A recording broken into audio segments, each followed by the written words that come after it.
আসসালামু আলাইকুম। সম্মানিত ভাইরা কেমন আছেন? আশা করি ভালো আছেন। জানাজা মসজিদের ভিতরে জায়েজ আছে কি নাই এই বিষয়ে মাসালা।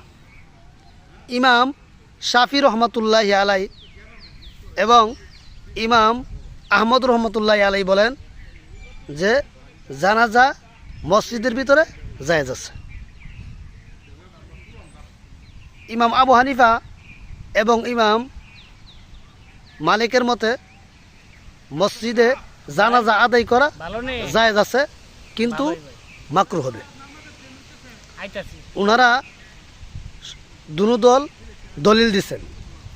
ইমাম শাফি এবং ইমাম আহমদের দলিল হলো আন আয়েশা রাদিয়াল্লাহু তাআলা আনহা ক্বালাত মা সাল্লা রাসূলুল্লাহ সাল্লাল্লাহু আলাইহি ওয়াসাল্লামা আলা সুহাইল ইবনে বাইদা ইল্লা ফি জাওফিল মসজিদ। আম্মা জি আয়েশা সিদ্দিকা রাদিয়াল্লাহু তাআলা আনহা থেকে বর্ণিত, উনি বলেন আল্লাহ রাসূল সাল্লাল্লাহু আলাইহি সাল্লাম সুহাইল ইবনে বাইদার জানাজা আদায় করছেন ইল্লা ফি জাওফিল মসজিদে, কেবল মসজিদে, অর্থাৎ মসজিদে সুহাইল ইবনে বাইদার জানাজা আদায় করছেন আল্লাহ নবী। এই যে দলিলটা, এই দলিলটা সহি হবে না। কেননা সাদ ইবনে আবি ওয়াক্কাসের লাশ নিয়ে আসার এবং জানাজা আদায় করার আম্মা জি আয়েশা সিদ্দিকা আদেশ দিয়েছিলেন, কিন্তু উপস্থিত সাহাবাগণ সমর্থন করলেন না, অর্থাৎ জানাজা আদায় না করার সমর্থন করলেন। এই হাদিস দ্বারা বোঝা গেল যে এই হাদিসের দলিল সহি হবে না।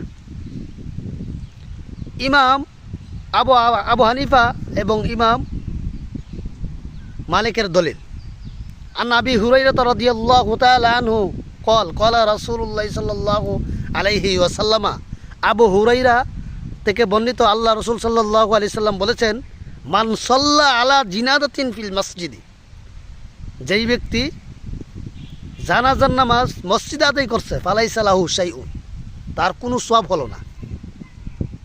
ওই হিসাবে ইমাম আবু হানিফা বলেন যে আল্লাহ রসুল যেহেতু বলছে যে মসজিদে আদায় করলে তার কোনো সওয়াব হবে না, এই জন্য ইমাম আবু হানিফা বলছে তাহলে জায়েজ আছে, মাকরুহ হবে।